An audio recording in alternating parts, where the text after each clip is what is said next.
Hello students, नित्यम classes में आपका स्वागत है। और मैं जोनी कुमार, मेरे साथ आप पढ़ रहे थे 12th क्लास फिजिक्स। और 12th क्लास फिजिक्स में हमने जो चैप्टर है वो है संधारित्र तथा परावैद्युत। तो संधारित्र में हमने चालक की धारिता पढ़ लिया था और समांतर प्लेट संधारित्र हमने उसमें कवर कर लिया। तो आज हमारा टॉपिक है आवेश संधारित्र की संचित ऊर्जा या फिर स्थितिज ऊर्जा। आवेशित संधारित्र की स्थितिज ऊर्जा। तो आवेशित संधारित्र की जो स्थितिज ऊर्जा होती है वो कहते किसे हैं? तो जैसे किसी संधारित्र को आवेशित किया जाता है तो आवेशित करने में जो कार्य किया जाता है, आवेशित करने में जो कार्य किया जाता है वही कार्य उस संधारित्र की स्थितिज ऊर्जा कहलाता है। और जब हम इस संधारित्र को किसी प्रतिरोधक तार या किसी यूज करते हैं इसको हम, तो ये हमें उष्मा के रूप में मिल जाता है। तो करते हैं शुरू। आज इसके लिए हम संधारित्र की जो स्थितिज ऊर्जा है उसका व्यंजक प्राप्त करते हैं। तो माना किसी संधारित्र की जो धारिता है वो क्या है? C है। किसी संधारित्र की धारिता क्या है? C है। और किसी क्षण उस पर जो आवेश है, संचित आवेश, वो कितना है? Q डैश है। या फिर किसको क्या दिया जाता है? इसको Q डैश आवेश से आवेशित किया जाता है। तो जिसके कारण उसकी प्लेटों के बीच विभवांतर क्या है? V डैश है। जिसके कारण उसकी प्लेटों के बीच विभवांतर कितना है? V डैश है। तो यहां से हम लिख सकते हैं V डैश इक्वल टू हो जाएगा Q dash upon C। V dash equal to हो जाएगा Q डैश अपॉन C। तो मान लीजिए किसी क्षण जो हमने अभी उसको Q डैश आवेश तो था, इसके बाद अगर हम उसको एक शुष्क आवेश dQ देना चाहते हैं तो इस dQ आवेश देने में कुछ ना कुछ हमें क्या करना पड़ेगा? कार्य करना पड़ेगा। तो वो मान लेते हैं वो dW कार्य है। तो कार्य इज इक्वल टू किसके हो जाएगा? यहां पर अगर देखते हैं W इज इक्वल टू क्या आता है? V into Q। तो जो अब इसको आवेश दिया जाएगा वो किस विभव पर दिया जाएगा? V डैश पर। क्योंकि अभी प्लेटों के बीच जो विभवांतर है वो कितना है? V डैश है। तो dW इक्वल टू हो जाएगा V dash into dQ। V dash into dQ और dW इक्वल टू हो जाएगा V डैश की अगर वैल्यू रखते हैं Q dash upon C, dQ, Q dash upon C equal to dQ। अब जो कि हमें करना था Q आवेश से आवेशित। अब मान लीजिए पहले जो आवेश Q था 0 था, अब हमें इसको कितना आवेश तक आवेशित करना है? Q आवेश तक। तो संपूर्ण आवेशित करना है, यानी 0 से Q तक अब हम इसको आवेशित करना है। तो उस आवेशित में किया गया कार्य हमें निकालना है। तो वो हो जाएगा dW। और यहां से हम लिख सकते हैं आवेश हमको देना है 0 से Q तक, और dW की जो वैल्यू है वो कितनी है? Q dash upon C dQ। Q dash upon C into dQ। तो यहां से देखते हैं कि 1 अपॉन C क्या है? हमारा कांस्टेंट है। इसके सापेक्ष हम इसका समाकलन नहीं कर सकते हैं। तो यहां से Q डैश का समाकलन करेंगे। अब हमें पता है कि x की पावर n का जो समाकलन होता है, इंटीग्रेशन होता है, वो क्या होता है? x की power n plus 1 upon n plus 1। तो यहां से देखते हैं कि Q डैश की पावर कितनी है? Q डैश की पावर यहाँ पे है 1। Q डैश है तो पावर कितनी है? 1। तो यहां से अगर देखते हैं तो इंटीग्रेशन हो जाएगा Q डैश की पावर 1 प्लस 1 अपॉन 1 प्लस 1, यानी Q डैश का स्क्वायर अपॉन 2 इसका इंटीग्रेशन हो जाएगा। तो यहां से लिख सकते हैं Q डैश का square, Q dash square upon 2, और लिमिट हो जाएगी 0 से Q। 0 से Q अगर इसमें लिमिट रखेंगे, अपर लिमिट रखेंगे तो 1 upon C Q square upon 2, और माइनस जब 0 रखेंगे तो क्या हो जाएगा? 0। तो यहां से हम लिख सकते हैं कि जो W की वैल्यू हमारे पास आएगी वो होगी 1 upon 2 Q square upon C। W की जो वैल्यू होगी वो कितनी हो जाएगी? W equal to 1 upon 2 Q square upon C। और यही जो किया गया कार्य है, यही किया गया कार्य जो होगा वो क्या कहलाएगा? आवेशित संधारित्र की स्थितिज ऊर्जा। यानी यही कार्य किसमें कन्वर्ट हो जाता है? संधारित्र की स्थितिज ऊर्जा में। यानी जैसे कि हमने डेफिनेशन में बताया था कि यही किया गया कार्य क्या होता है? संधारित्र की यानी किया गया कार्य स्थितिज ऊर्जा के रूप में संचित हो जाता है। ठीक है। तो यहां से हम लिख सकते हैं कि U is equal to half Q square upon C।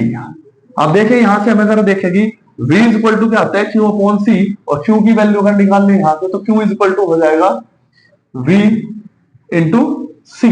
तो अगर Q की वैल्यू V इंटू C रखते हैं तो यहां से U इज इक्वल टू हो जाएगा half C square V square upon C। C से C कैंसिल हो जाएगा 1 पावर। तो यहां से U is equal to 1/2 CV square. तो एक फॉर्मूला हमें यहां से भी मिलता है। अब बात करें अगर मैं यहाँ पे Q C की वैल्यू रखना चाहूं तो C इक्वल टू हो जाता है, C इक्वल टू हो जाएगा Q अपॉन v, तो c की वैल्यू अगर रखते हैं तो u इक्वल टू हो जाएगा half q as it is, और c की जो वैल्यू है वो कितनी है, q अपॉन v, तो q अपॉन v, q से q कैंसिल हो जाएगा, तो यहां से होगा u equal to half qv। तो यहां से इस प्रकार हमें जो संधारित्र की धारिता है उसके कितने फॉर्मूले, सॉरी स्थितिज ऊर्जा है उसके कितने फॉर्मूले मिल जाते हैं, u equal to half q square upon c, second है u equal to half cv square, and third is half qv। और जो इसका मात्रक होता है, क्योंकि हमें पता है कि कार्य का मात्रक होता है जूल, तो स्थितिज ऊर्जा का मात्रक भी होता है जूल। अब बढ़ते हैं नेक्स्ट टॉपिक पे। नेक्स्ट टॉपिक है हमारा आवेशित समांतर प्लेट संधारित्र की प्लेटों के बीच ऊर्जा घनत्व। नेक्स्ट टॉपिक जो हमारा है वो क्या है,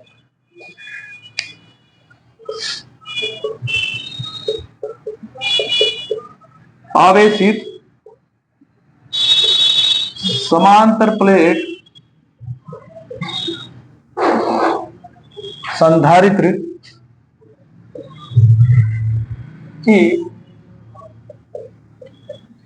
प्लेटों के बीच ऊर्जा घनत्व। तो आज नेक्स्ट जो टॉपिक है वो हमें पढ़ना है प्लेटों के बीच ऊर्जा घनत्व। तो ऊर्जा घनत्व कहते किसे हैं, बेसिकली अभी हमने पढ़ा है स्थितिज ऊर्जा। तो एकांक किसी हमारे मतलब संधारित्र है, तो संधारित्र की प्लेटों के बीच जो एकांक अक्षेत्रफल में जितनी स्थितिज ऊर्जा यानी जितनी ऊर्जा संचित होगी, एकांक एकांक आयतन में, एकांक आयतन में संचित ऊर्जा को ही क्या कहते हैं हम, चालकों की प्लेटों के बीच ऊर्जा घनत्व कहते हैं। तो जैसे कि अभी हमने पढ़ा है जो फॉर्मूला आता है किसका, स्थितिज ऊर्जा का, तो U इक्वल टू होता है हाफ CV स्क्वायर, जहां पे U क्या है, स्थितिज ऊर्जा है, C क्या है, समांतर प्लेट संधारित्र की धारिता, और V क्या है, इसकी प्लेटों के बीच विभवांतर। जैसे कि हमें पता है कि समांतर प्लेट संधारित्र की जो धारिता होती है वो क्या होती है, अगर माध्यम होता है तो K epsilon not A upon D क्या होता है, ये है समांतर प्लेट संधारित्र की धारिता जब उसके पूर्ण रूप से उसमें कोई पैरावैद्युत माध्यम भरा हो जिसका पैरावैद्युतांक K होता है, तो C equal to K epsilon naught upon D। अगर हम कहते हैं कि बीच में अगर वायु या निर्वात है, वायु अथवा निर्वात है, तब K की वैल्यू हो जाती है 1 और C हो जाएगा आपका epsilon not A upon D, epsilon not A upon D। यहां से वैल्यू रखते हैं, U इक्वल टू हो जाएगा हाफ C की वैल्यू हो जाएगी epsilon not A upon D और into V square, into V square. अगर हमारा जो विभवांतर है जिसके कारण अगर वैद्युत क्षेत्र हमारा E हो और प्लेटों के बीच यानी संधारित्र है,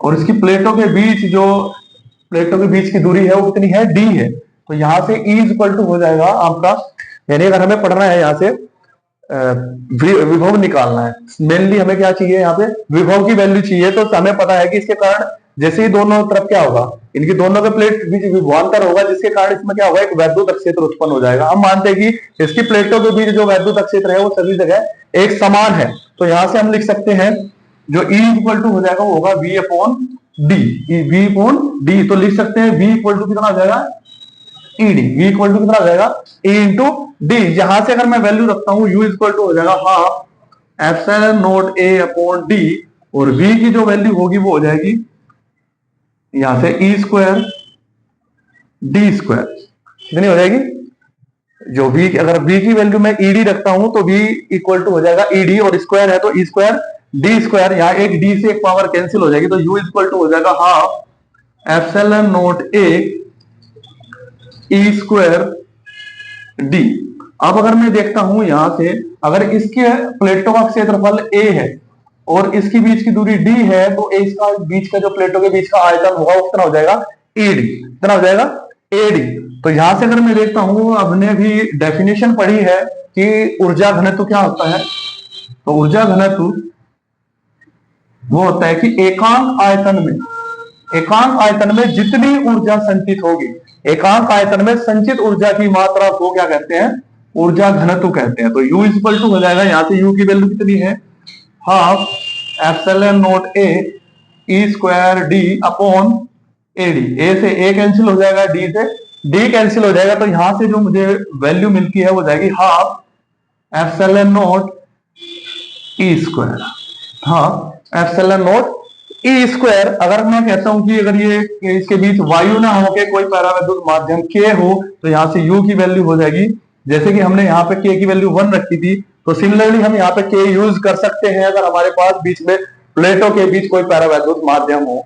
संपूर्ण रूप से अगर कोई परावैद्युत माध्यम भरा हो जिसका परावैद्युता के हो, तो यहां से हमें फॉर्मूला मिल जाएगा हाफ के एप्सिलॉन नॉट ई स्क्वायर, के एप्सिलॉन नॉट ई स्क्वायर। अब बात करते हैं इसकी जो यूनिट होगी वो यूनिट क्या होगी। हमें पता है कि स्थितिज ऊर्जा यानी ऊर्जा की जो यूनिट होती है वो क्या होती है, जूल होती है, और आयतन क्या होता है, मीटर क्यूब। तो यहां से हम कह सकते हैं कि जो इसकी यूनिट होगी वो होगी joule per metre cube, joule per metre cube. तो आशा करते हैं कि ये टॉपिक आपको अच्छे से समझ आया होगा, इसको आपने एंजॉय किया होगा। तो नेक्स्ट वीडियो में मिलते हैं संधारित्र की प्लेटों के बीच बल और इसके उपयोग के साथ। Keep watching Nitin class. धन्यवाद।